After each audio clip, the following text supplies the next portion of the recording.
The Hague, where the judges are about to read out their preliminary verdict over this case brought by South Africa. Let's listen in. And punishment of the crime of genocide in the Gaza Strip, South Africa versus Israel. Judge Robinson, who duly participated in both the deliberation and the final vote, is, for reasons made known to me, unable to take his seat on the bench today. I would like to welcome the eminent representatives of the Republic of South Africa and the State of Israel who are in the Great Hall of Justice today. In particular, I recognize the presence of Her Excellency, Ms. Naledi Pandor, Minister of International Relations and Cooperation of the Republic of South Africa. I recall that on 29 December 2023, South Africa filed in the Registry of the Court an application instituting proceedings against Israel concerning alleged violations in the Gaza Strip of obligations under the Convention on the Prevention and Punishment of the Crime of Genocide, to which I shall refer as the Genocide Convention or the Convention. The application of South Africa contained a request for the indication of provisional measures submitted with reference to Article 41 of the statute and to Articles 73, 74, and 75 of the Rules of Court. In accordance with the usual practice, I shall not read the introductory paragraphs of the order which set out the procedural history of the case. I shall also omit or summarize some other paragraphs. I shall therefore begin the reading of the order at paragraph 13.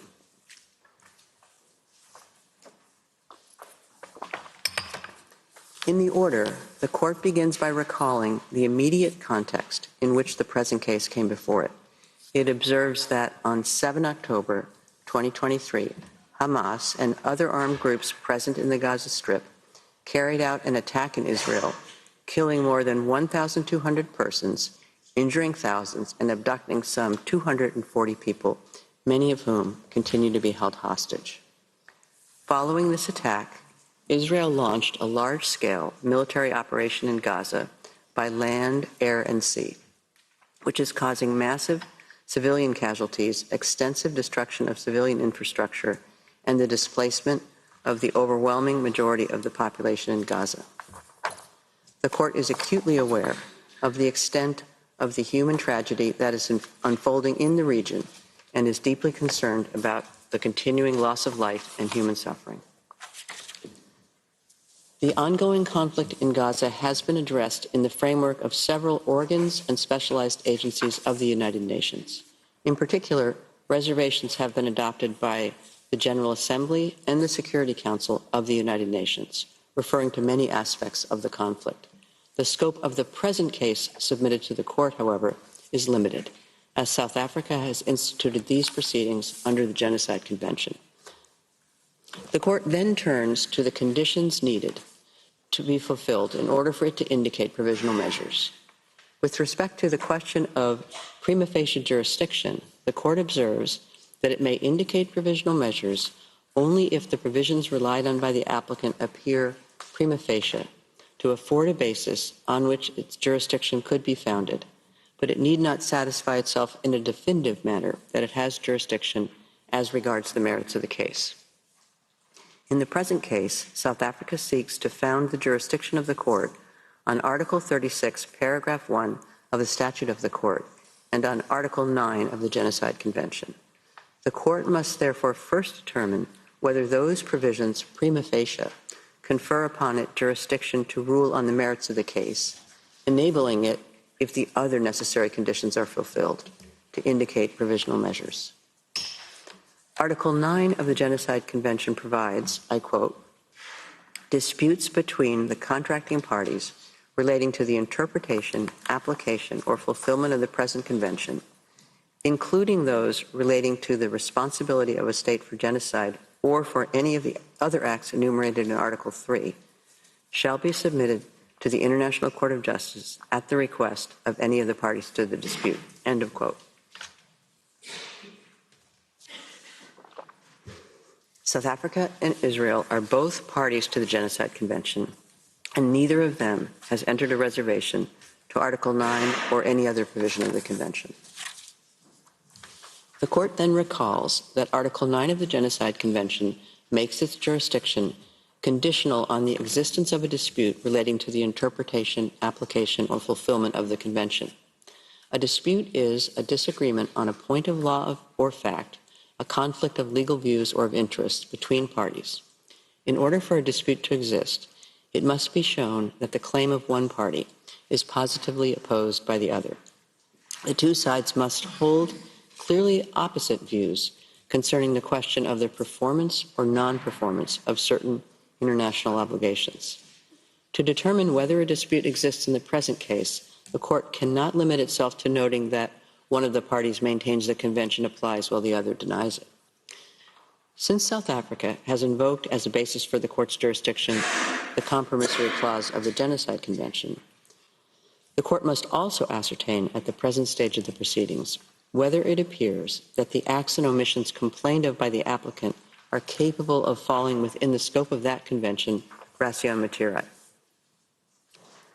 The court recalls that for purposes of deciding whether a dispute existed between the parties at the time of the filing of the application, it takes into account, in particular, any statements or documents exchanged between the parties, as well as any exchanges made in multilateral settings.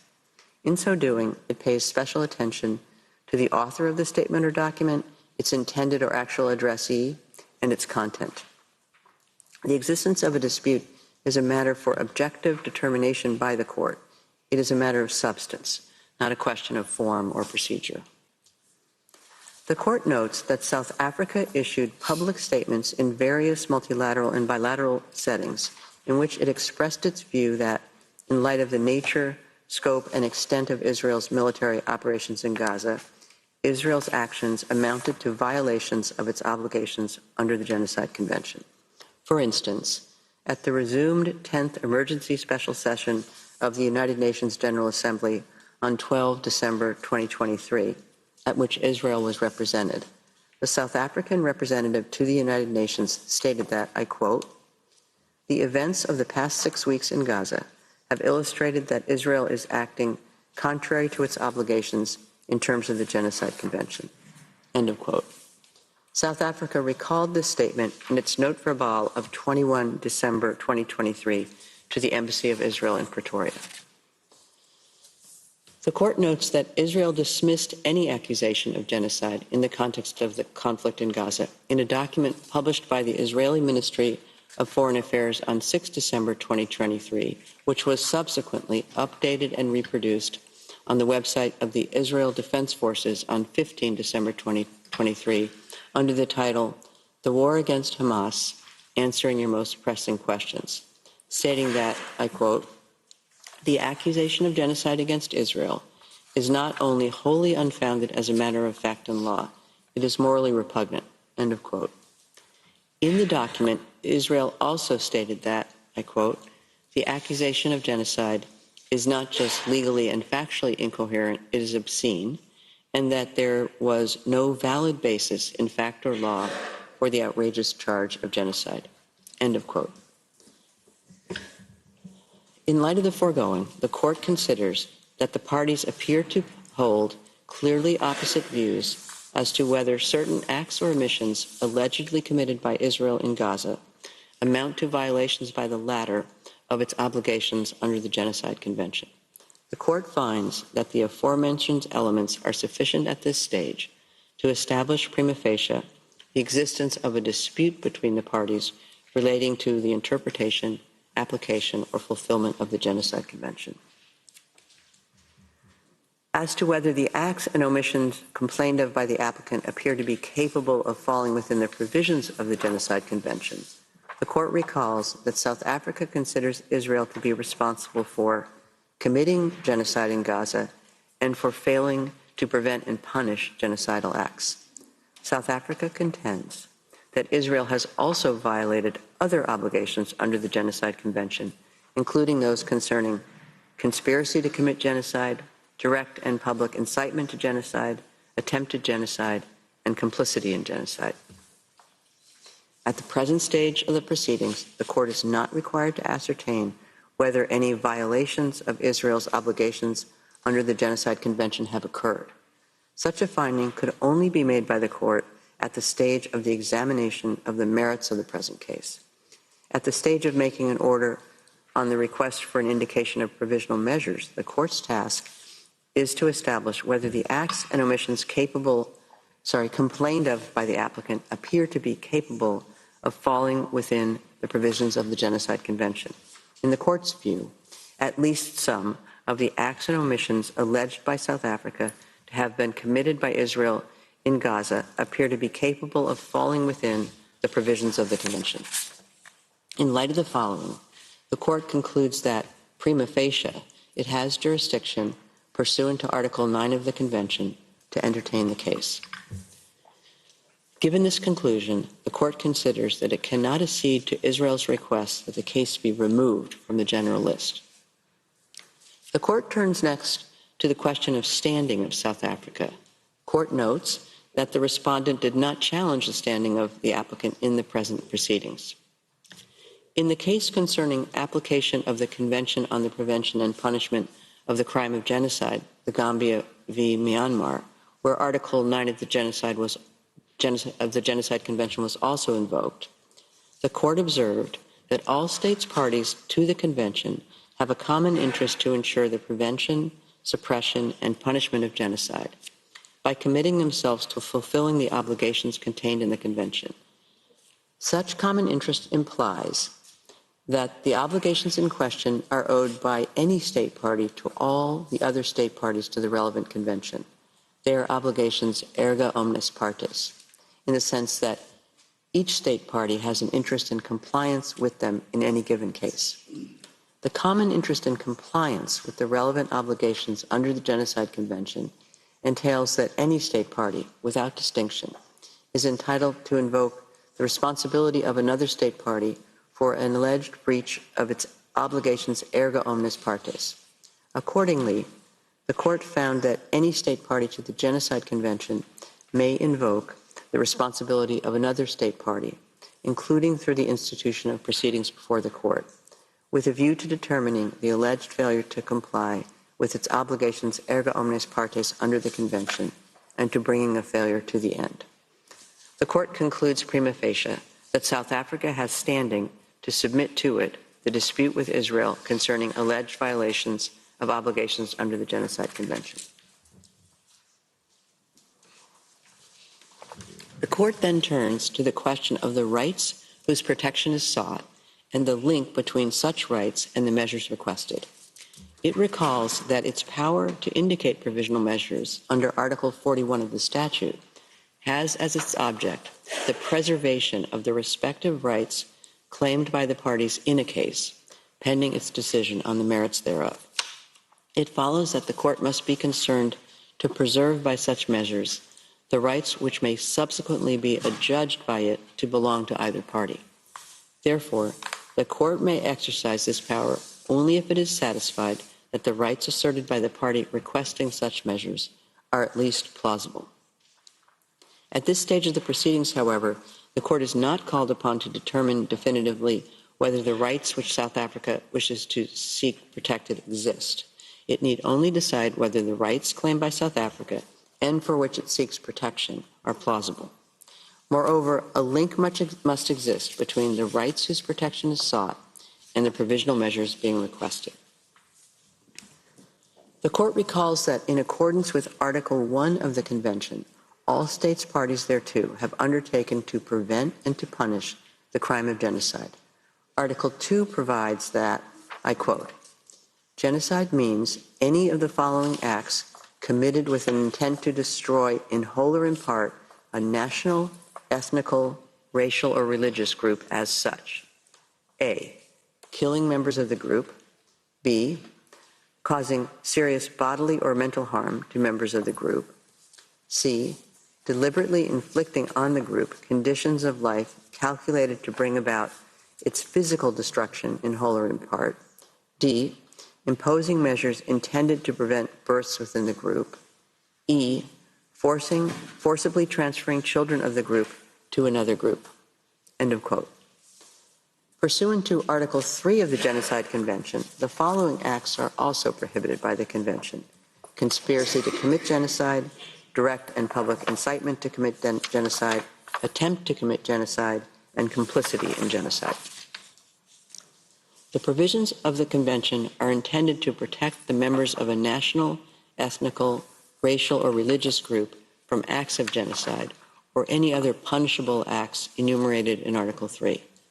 The Court considers that there is a correlation between the rights of members of groups protected under the Genocide Convention, the obligations incumbent on state parties thereto, and the right of any state party to seek compliance therewith by another state party. As the Court has stated in other cases, in order for acts to fall within the scope of Article 2 of the Convention, the intent must be to destroy at least a substantial part of a particular group. This is demanded by the very nature of the crime of genocide, since the object and purpose of the Convention as a whole is to prevent the intentional destruction of groups. The part targeted must be significant enough to have an impact on the group as a whole. The Palestinians appear to constitute a distinct national, ethnical, racial, or religious group, and hence a protected group within the meaning of Article 2 of the Genocide Convention. The Court observes that, according to United Nations sources, the Palestinian population in the Gaza Strip comprises over 2 million people. Palestinians in the Gaza Strip form a substantial part of the protected group. The Court notes that the military operation being conducted by Israel following the attack of 7 October 2023 has resulted in a large number of deaths and injuries, as well as massive destruction of homes, the forcible displacement of the vast majority of the population, and extensive damage to civilian infrastructure. While figures relating to the Gaza Strip cannot be independently verified, recent information indicates that 25,700 Palestinians have been killed, over 63,000 injuries have been reported, over 360 housing units have been destroyed or partially damaged, and approximately 1.7 million persons have been internally displaced. The Court takes note in this regard of the statement by the United Nations Under-Secretary General for Humanitarian Affairs and Emergency Relief Coordinator, Mr. Martin Griffiths, on 5 January 2024. I quote, "Gaza has become a place of death and despair. Families are sleeping in the open as temperatures plummet. Areas where civilians were told to relocate for their safety have come under bombardment. Medical facilities are under relentless attack. A public health disaster is unfolding. Gaza has simply become uninhabitable. Its people are witnessing daily threats to their very existence while the world watches on." End of quote. Following a mission to North Gaza, the World Health Organization reported that as of 21 December 2023, I quote, "An unprecedented 93% of the population of Gaza is facing crisis levels of hunger with insufficient food and high levels of malnutrition." End of quote. The Court further notes the statement issued by the Commissioner General of the United Nations Relief and Works Agency for Palestine Refugees in the Near East, or UNRWA, Mr. Philippe Lazzarini, on 13 January 2024. I quote, "It's been 100 days since the devastating war started, killing and displacing people in Gaza following the horrific attacks that Hamas and other groups carried out against people in Israel. It's been 100 days of ordeal and anxiety for hostages and their families. In the past 100 days, sustained bombardment across the Gaza Strip caused the massive displacement of a population that is in a state of flux, constantly uprooted and forced to leave overnight, only to move to places which are just as unsafe. This war affected more than 2 million people, the entire population of Gaza. Many will carry lifelong scars, both physical and psychological. The vast majority, including children, are deeply traumatized. Overcrowded and unsanitary UNRWA shelters have become home to more than 1.4 million people. They lack everything, from food to hygiene to privacy. People live in inhumane conditions where diseases are spreading, including among children. They live through the unlivable with the clock ticking fast towards famine. The plight of children in Gaza is especially heartbreaking. An entire generation of children is traumatized and will take years to heal. Thousands have been killed, maimed, and orphaned. Hundreds of thousands are deprived of education. Their future is in jeopardy with far-reaching and long-lasting consequences. The UNRWA Commissioner General also stated that the crisis in Gaza is, I quote, compounded by dehumanizing language, end of quote. In this regard, the court has taken note of a number of statements made by senior Israeli officials. It calls attention in particular to the following examples. On 9 October 2023, Mr. Yoav Gallant, Defense Minister of Israel, announced that he had ordered a complete siege of Gaza City, and that there would be no electricity, no food, no fuel, and that everything was closed. On the following day, Minister Gallant stated, speaking to Israeli troops on the Gaza border, I quote, "I have released all restraints. You saw what we are fighting against. We are fighting human animals. This is the ISIS of Gaza. This is what we are fighting against. Gaza won't return to what it was before. There will be no Hamas. We will eliminate everything. If it doesn't take one day, it will take a week. It will take weeks or even months. We will reach all places," end of quote. On 12 October 2023, Mr. Isaac Herzog, President of Israel, stated, referring to Gaza, I quote, "We are working, operating militarily according to rules of international law, unequivocally. It is an entire nation out there that is responsible. It is not true, this rhetoric about civilians not aware, not involved. It is absolutely not true. They could have risen up. They could have fought against that evil regime which took over Gaza in a coup d'etat. But we are at war. We are at war. We are at war. We are defending our homes. We are protecting our homes. That's the truth. And when a nation protects its home, it fights. And we will fight until we break their backbone," end of quote. On 13 October 2023, Mr. Israel Katz, then Minister of Energy and Infrastructure of Israel, stated on X, formerly Twitter, I quote, "We will fight the terrorist organization Hamas and destroy it. All the civilian population in Gaza is ordered to leave immediately. We will win. They will not receive a drop of water or a single battery until they leave the world," end of quote. The court also takes note of a press release of 16 November 2023, issued by 37 special rapporteurs, independent experts, and members of working groups part of the special procedures of the United Nations Human Rights Council, in which they voiced alarm over, I quote, "discernibly genocidal and dehumanizing rhetoric coming from senior Israeli government officials," end of quote. In addition, on 27 October 2023, the United Nations Committee on the Elimination of Racial Discrimination observed that it was highly concerned about the sharp increase in racist hate speech and dehumanization directed at Palestinians since 7 October.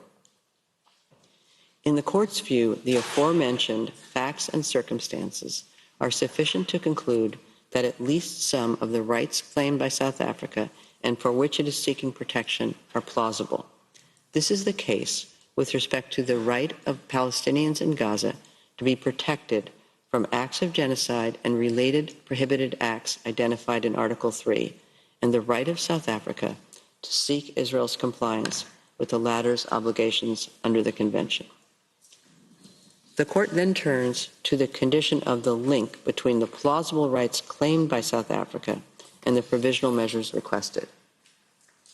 It considers that by their very nature, at least some of the provisional measures sought by South Africa are aimed at preserving the plausible rights it asserts on the basis of the Genocide Convention in the present case, namely, the right of the Palestinians in Gaza to be protected from acts of genocide and related prohibited acts mentioned in Article 3, and the right of South Africa to seek Israel's compliance with the latter's obligations under the Convention. Therefore, a link exists between the rights claimed by South Africa that the court has found to be plausible and at least some of the provisional measures requested. The Court turns next to the question of risk of irreparable prejudice and urgency. It notes that, pursuant to Article 41 of its statute, it has the power to indicate provisional measures when irreparable prejudice could be caused to rights which are the subject of judicial proceedings, or when the alleged disregard of such rights might entail irreparable consequences. However, the power of the Court to indicate provisional measures will only be exercised if there is urgency in the sense that there is a real and imminent risk that irreparable prejudice will be caused to the rights claimed before the Court gives its final decisions. The condition of urgency is met when the acts susceptible of causing irreparable prejudice can occur at any moment before the Court makes the final decision in the case. The Court must therefore consider whether such a risk exists at this stage of the proceedings. The Court is not called upon for purposes of its decision on the request for the indication of provisional measures to establish the existence of breaches of obligations under the Genocide Convention, but to determine whether the circumstances require the indication of provisional measures for the protection of rights under that instrument.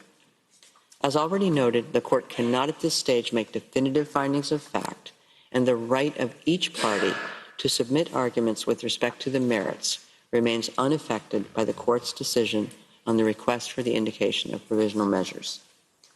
The Court recalls that, as underlined in General Assembly Resolution 96-1 of 11 December 1946, I quote, "Genocide is a denial of the right of existence of entire human groups, as homicide is the denial of the right to live of individual human beings. Such denial of the right of existence shocks the conscience of mankind, results in great losses to humanity in the form of cultural and other contributions represented by these human groups, and is contrary to moral law and to the spirit and aims of the United Nations." End of quote. In view of the fundamental values sought to be protected by the Genocide Convention, the Court considers that the plausible rights in question in this proceeding, namely, the right of Palestinians in the Gaza Strip to be protected from acts of genocide and related prohibited acts identified in Article 3 of the Genocide Convention, and the right of South Africa to seek Israel's compliance with the latter's obligation under the Convention, are of such a nature that prejudice to them is capable of causing irreparable harm. During the ongoing conflict, senior United Nations officials have repeatedly called attention to the risk of further deterioration of conditions in the Gaza Strip. The Court takes note, for instance, of the letter dated 6 December 2023, whereby the Secretary General of the United Nations brought the following information to the attention of the Security Council. I quote, "The healthcare system in Gaza is collapsing. Nowhere is safe in Gaza. Amid constant bombarding by the Israel Defense Forces and without shelter or the essentials to survive, I expect public order to completely break down soon due to the desperate conditions rendering even limited humanitarian assistance impossible. An even worse situation could unfold, including epidemic diseases and increased pressure for mass displacement into neighboring countries. We are facing a severe risk of collapse of the humanitarian system. The situation is fast deteriorating into a catastrophe with potentially irreversible implications for Palestinians as a whole and for peace and security in the region. Such an outcome must be avoided at all costs." End of quote. On 5 January 2024, the Secretary General wrote again to the Security Council, providing an update on the situation in the Gaza Strip and observing that, I quote, "Sadly, devastating levels of death and destruction continue." End of quote. The Court also takes note of the 17 January 2024 statement issued by the UNRWA Commissioner General upon return from his 4th visit to the Gaza Strip since the beginning of the current conflict in Gaza. I quote, "Every time I visit Gaza, I witness how people have sunk further into despair, with the struggle for survival consuming every hour." End of quote. The court considers that the civilian population in the Gaza Strip remains extremely vulnerable.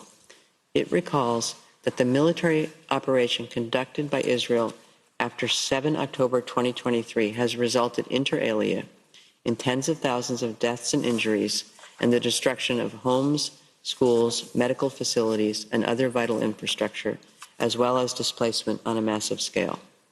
The court notes that the operation is ongoing and that the Prime Minister of Israel announced on 18 January 2024 that the war, I quote, will take many more long months, end of quote.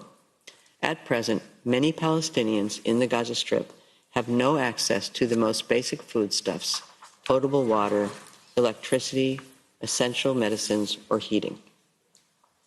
The World Health Organization has estimated that 15% of the women giving birth in Gaza Strip are likely to experience complications and indicates that maternal and newborn death rates are expected to increase due to the lack of access to medical care. In these circumstances, the court considers that the catastrophic humanitarian situation in the Gaza Strip is at serious risk of deteriorating further before the court renders its final judgment.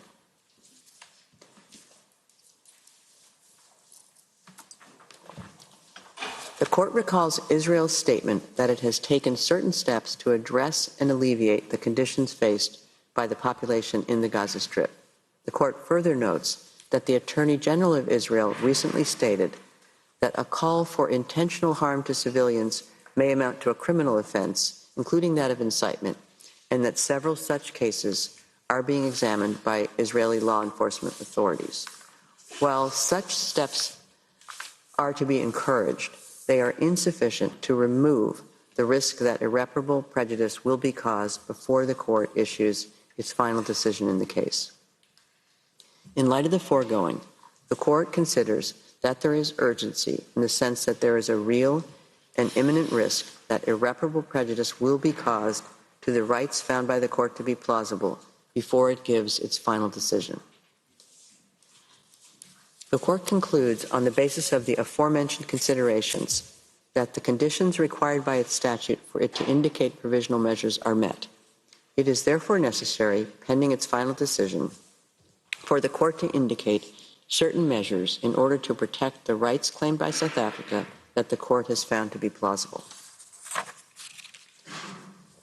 The court recalls that it has the power under its statute, when a request for provisional measures has been made, to indicate measures that are in whole or in part other than those requested. In the present case, having considered the terms of the provisional measures requested by South Africa and the circumstances of the case, the court finds that the measures indicated need not be identical to those requested. The court considers that, with regard to the present situation, Israel must, in accordance with its obligations under the Genocide Convention, in relation to Palestinians in Gaza, take all measures within its power to prevent the commission of all acts within the scope of Article 2 of the Convention, in particular, A, killing members of the group, B, causing serious bodily or mental harm to members of the group, C, deliberately inflicting on the group conditions of life calculated to bring about its physical destruction in whole or in part, and D, imposing measures intended to prevent births within the group. The court recalls that these acts fall within the scope of Article 2 of the Convention when they are committed with the intent to destroy in whole or in part the group as such. The court further considers that Israel must ensure with immediate effect that its military forces do not commit any of the aforementioned acts.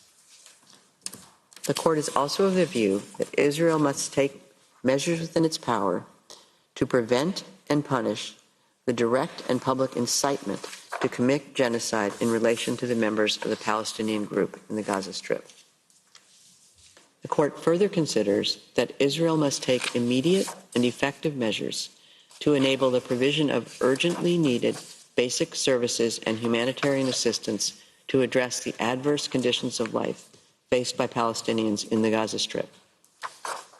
Israel must also take effective measures to prevent the destruction and ensure the preservation of evidence related to allegations of acts within the scope of Article 2 and Article 3 of the Genocide Convention against members of the Palestinian group in the Gaza Strip. Regarding the provisional measure requested by South Africa that Israel must submit a report to the court on all measures taken to give effect to the order, the court recalls that it has the power, reflected in Article 78 of the Rules of Court, to request the parties to provide information on any matter connected with the implementation of any provisional measures it has indicated. In view of the specific provisional measures it has decided to indicate, the court considers that Israel must submit a report to the court on all measures taken to give effect to this order within 1 month as from the date of this order. The report so provided shall then be communicated to South Africa, which shall be given the opportunity to submit to the court its comments thereon. The court recalls that its orders on provisional measures under Article 41 of the statute have binding effect and thus create international legal obligations for any party to whom the provisional measures are addressed.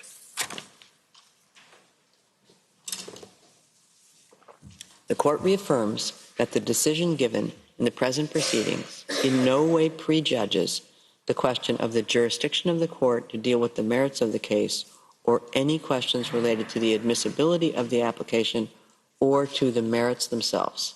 It leaves unaffected the right of the governments of the Republic of South Africa and the State of Israel to submit arguments in respect of these questions.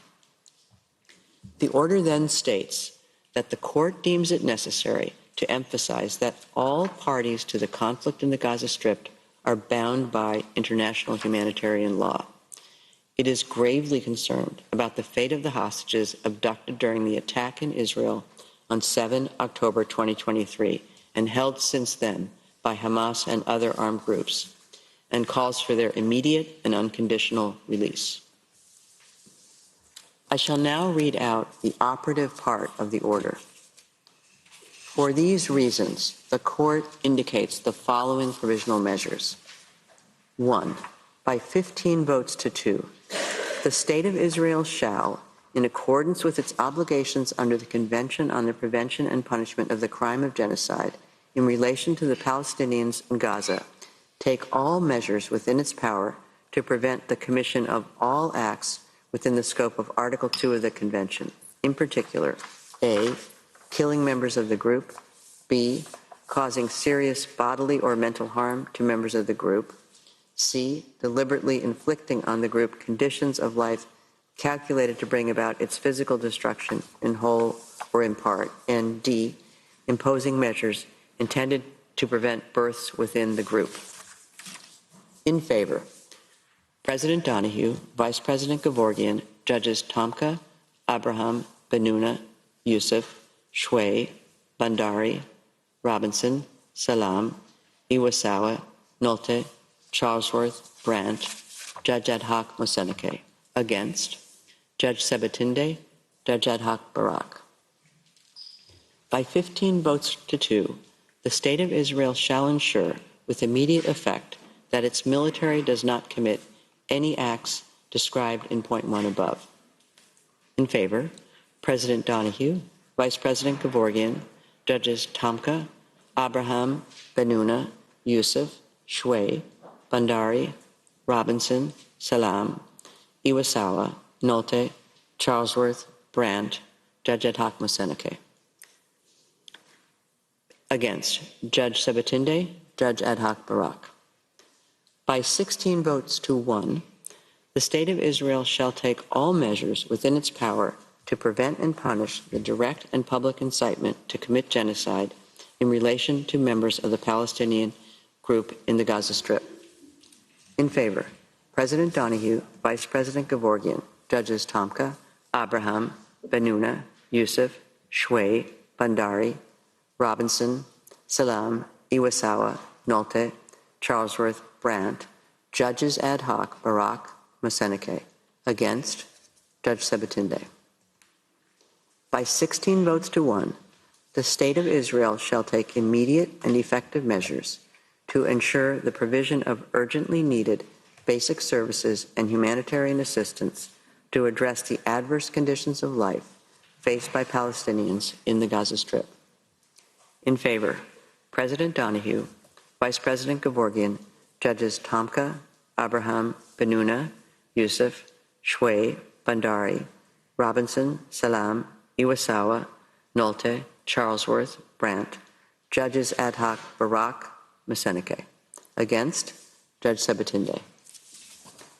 By 15 votes to 2, the State of Israel shall take effective measures to prevent the destruction and ensure the preservation of evidence related to allegations of acts within the scope of Article 2 and Article 3 of the Convention on the Prevention and Punishment of the Crime of Genocide against members of the Palestinian group in the Gaza Strip. In favor, President Donahue, Vice President Gevorgian, Judges Tomka, Abraham, Benuna, Youssef, Shway, Bandari, Robinson, Salam, Iwasawa, Nolte, Charlesworth, Brandt, Judge Ad hoc Moseneke. Against, Judge Sabatinde, Judge Ad hoc Barak. By 15 votes to 2, the State of Israel shall submit a report to the court on all measures taken to give effect to this order within 1 month as from the date of the order. In favor, President Donahue, Vice President Gevorgian, Judges Tomka, Abraham, Benuna, Youssef, Shway, Bandari, Robinson, Salam, Iwasawa, Nolte, Charlesworth, Brandt, Judge Ad hoc Moseneke. Against, Judge Sabatinde, Judge Ad hoc Barak. I shall now call upon the registrar to read the operative part of the order in French. Par ces motifs, la Cour. So there you have the presiding judge, Joan Donoghue of the United States, sizing up the provisional measures that the court has agreed, the court of 17 members. No ceasefire is the headline amongst those, but humanitarian assistance is required.